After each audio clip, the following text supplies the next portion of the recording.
got soul. Halo teman-teman, di sini kami akan mempresentasikan hasil diskusi kami tentang viskositas tenaga pengaktifan aliran. Anggota kelompok kami terdiri dari Sri Handayani, Umi Khairunnisa, Vera Octavia Yeta Pradina, dan Zahro Lailatus. Selanjutnya yaitu tujuan. Yang pertama yaitu mahasiswa dapat menentukan viskositas cairan dengan metode Hopler. Yang kedua yaitu mempelajari pengaruh suhu terhadap viskositas cairan. Dasar teori. Viskositas diartikan sebagai resistensi atau ketidakmauan suatu bahan untuk mengalir yang disebabkan karena adanya gesekan atau perlawanan suatu bahan terhadap deformasi atau perubahan bentuk apabila bahan tersebut dikenai gaya tertentu. Menurut Kramer 1996, viskositas secara umum dapat juga diartikan sebagai suatu tendensi untuk melawan aliran cairan karena internal friction atau resistensi suatu bahan untuk mengalami deformasi bila bahan tersebut dikenai suatu gaya. Menurut Lewis 1987, viskositas biasanya berhubungan dengan konsistensi. Yang keduanya merupakan sifat kenampakan yang berhubungan dengan indera perasa. Konsistensi dapat didefinisikan sebagai ketidakmauan suatu bahan untuk melawan perubahan bentuk. Gesekan yang timbul sebagai hasil perubahan bentuk cairan yang dinamakan gaya irisan. Jika tenaga diberikan pada suatu cairan, tenaga ini akan menyebabkan suatu bentuk atau non-Newtonia. Viskositas cairan yang bersifat non-Newtonian berubah dengan adanya perubahan gaya irisan dan kurva hubungan antara shear stress dan shear rate-nya non-linear. Dengan kata lain, viskositasnya berubah dengan adanya perubahan gaya gesekan antar permukaan cairan dengan dinding. Cairan non-Newtonian ini termasuk cairan yang bersifat non-true liquid atau non-ideal.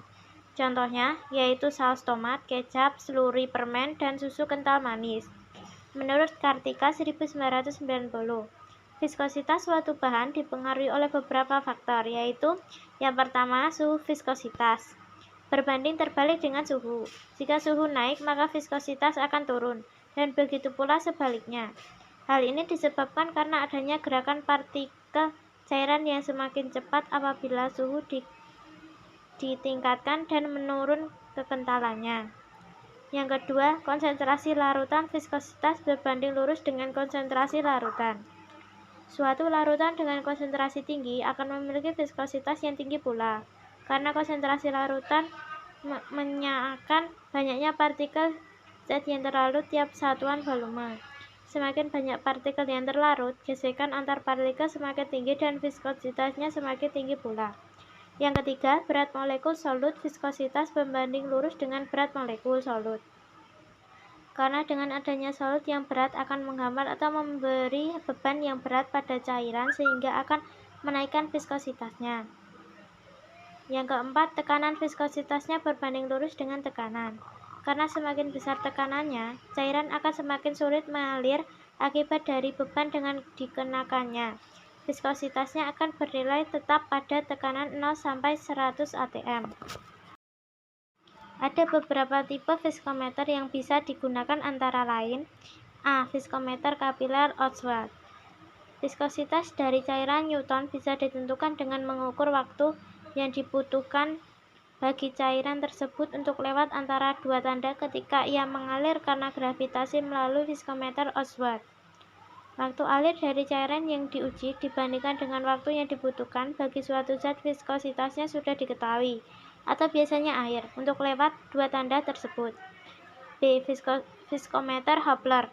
Berdasarkan hukum Stokes pada kecepatan bola maksimum, terjadi keseimbangan sehingga gaya gesek sama dengan gaya berat dikurangi gaya Archimedes. Prinsip kerjanya adalah menggelindingkan bola atau yang terbuat dari kaca melalui tabung gelas yang hampir dikal berisi zat cair yang diselidiki. Kecepatan jatuhnya bola merupakan fungsi dari harga resipok sampel.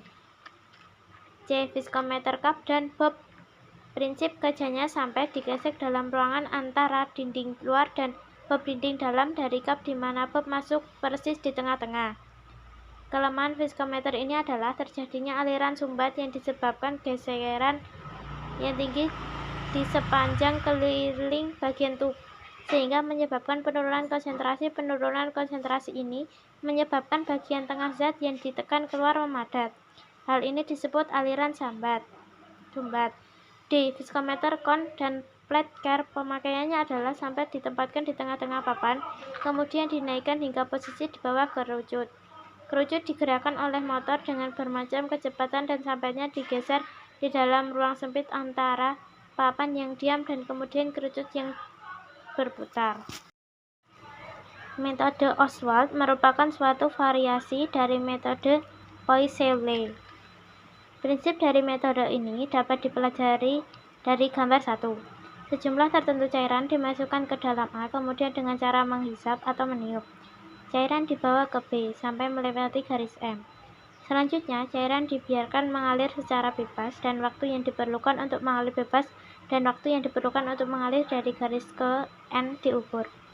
Pada proses pengaliran melalui kapiler C, tekanan penggerak tidak tetap dan pada setiap saat sama dengan H dikali G dikali P, dengan H adalah beda tinggi permukaan cairan pada kedua reservoir alat, G adalah percepatan gravitasi, dan P adalah rapat massa cairan.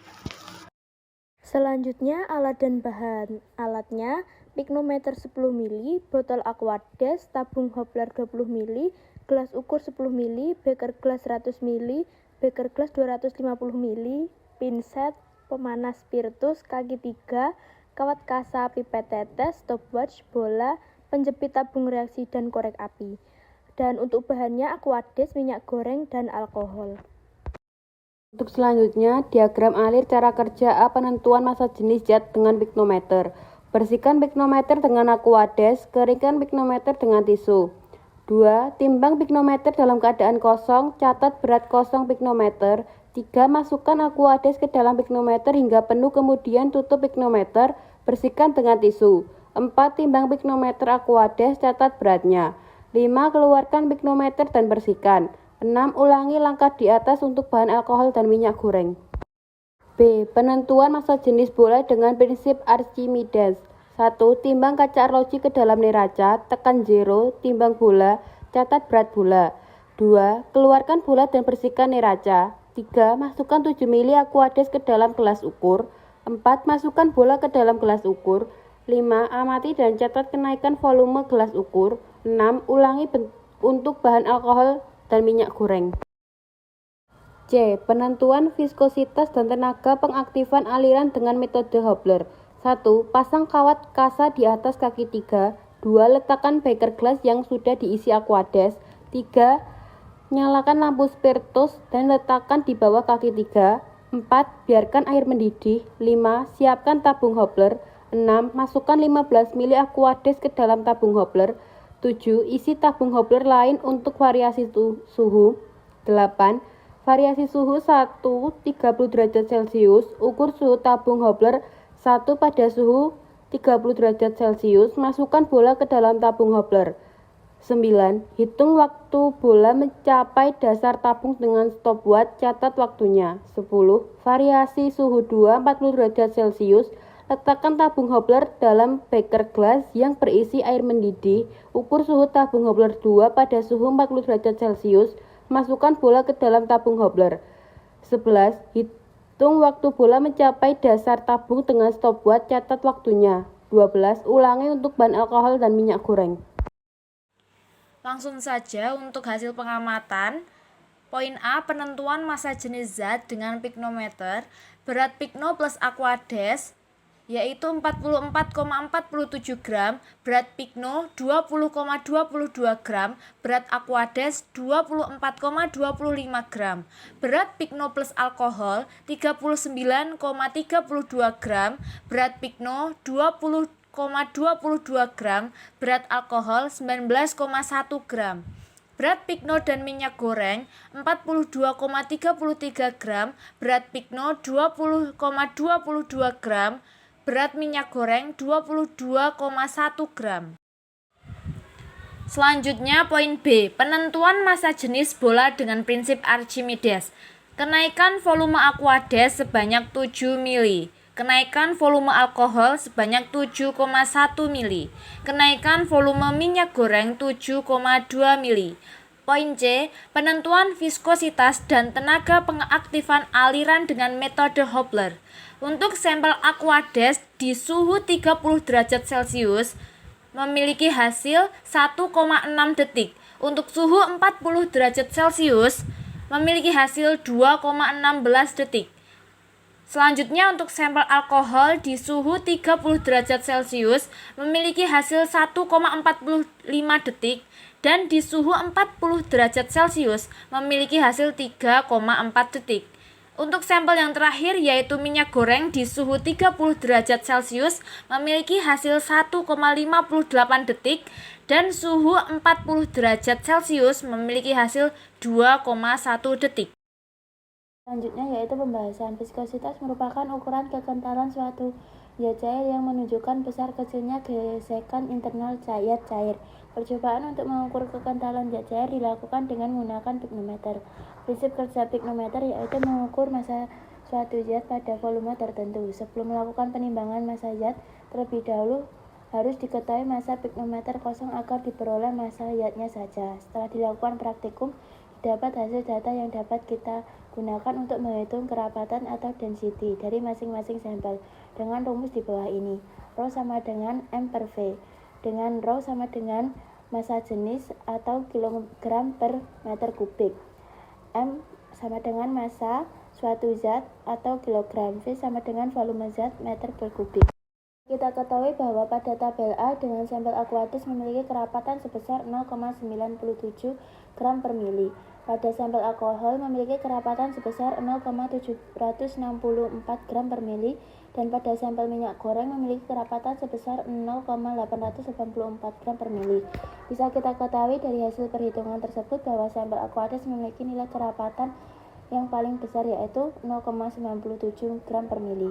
Pada tabel B, kita menentukan massa jenis bola dengan prinsip Archimedes. Dari perhitungan densitas diawali tadi kita dapat massa jenis air atau Aquades yaitu 0,97 gram per mili, di mana hasil ini sudah mendekati dari massa jenis air secara teori yaitu 1 gram per mili, dan didapat hasil kenaikan volume Aquades sebesar 7 mili.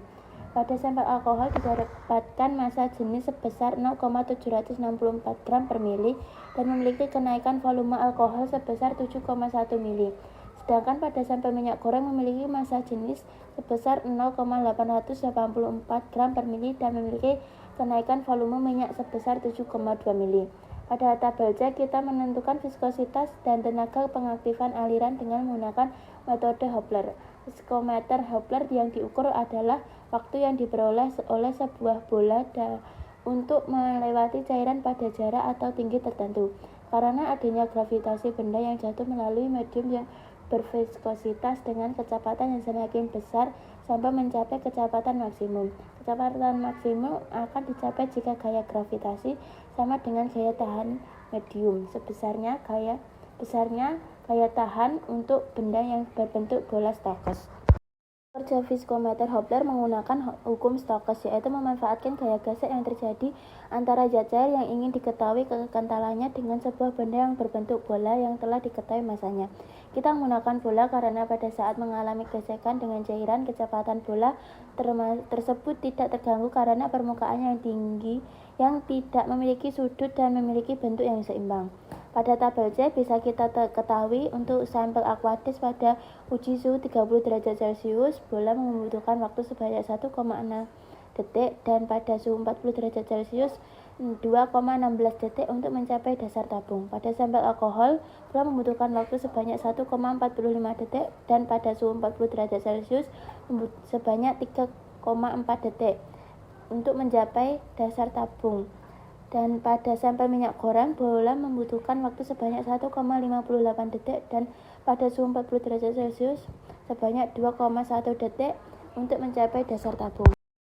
Ada pula faktor-faktor yang mempengaruhi harga viskositas suatu zat cair yang yaitu sebagai berikut. Yang pertama yaitu suhu. Semakin tinggi suhu maka semakin rendah nilai viskositasnya. Hal ini disebabkan gaya-gaya kohesi pada zat cair bila dipanaskan akan mengalami penurunan dengan semakin bertambahnya temperatur pada zat cair yang menyebabkan berturunnya viskositas dari zat cair tersebut. Oleh karena itu, semakin tinggi suhu maka cairan semakin encer karena kerapatan komponen penyusun zat cair semakin renggang. Suatu viskositas akan menjadi lebih tinggi jika suhu mengalami penurunan karena pada saat suhu dinaikkan maka partikel-partikel penyusun zat tersebut bergerak secara acak sehingga kekentalan akan mengalami penurunan, dan jika suhu mengalami penurunan akan terjadi kenaikan viskositas karena partikel-partikel penyusunnya senyawa tersebut tidak mengalami gerakan sehingga gaya gas yang bekerja juga semakin besar. Tekanan. Semakin tinggi tekanan maka semakin besar viskositas suatu cairan. Salah satu faktor kekentalan yaitu viskositas suatu cairan adalah suhu. Menurut teori lubang, terdapat kekosongan dalam suatu cairan dan molekul bergerak secara kontinu ke dalam kekosongan ini, sehingga kekosongan akan bergerak keliling. Proses ini menyebabkan aliran, tetapi memerlukan energi karena ada energi yang harus dimiliki suatu molekul agar dapat bergerak ke dalam kekosongan itu. Energi pengaktif lebih mungkin terdapat pada suhu yang tinggi dan dengan demikian cairan lebih mudah mengalir pada suhu yang tinggi. Selain itu, kerapatan zat cair semakin renggang dengan bertambahnya suhu sehingga tingkat kekentalannya berkurang. Energi pengaktifan merupakan sebuah istilah yang diperkenalkan oleh Svante Arrhenius yang didefinisikan sebagai energi yang harus dilampaui agar reaksi kimia dapat terjadi. Energi aktivitas bisa juga diartikan sebagai energi minimum yang dibutuhkan agar reaksi kimia tertentu dapat terjadi. Energi aktivitas sebuah reaksi biasanya dilambangkan sebagai E dengan satuan kilojoule per mol.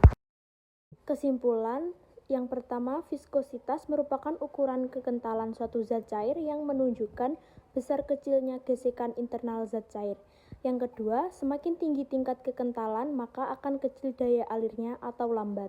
Yang ketiga, kekentalan dapat dipengaruhi oleh suhu dan tekanan. Dan ini adalah daftar pustaka yang telah kita ambil. Sekian presentasi dari kelompok kami. Jika ada kurang lebihnya kami mohon maaf. Wassalamualaikum warahmatullahi wabarakatuh.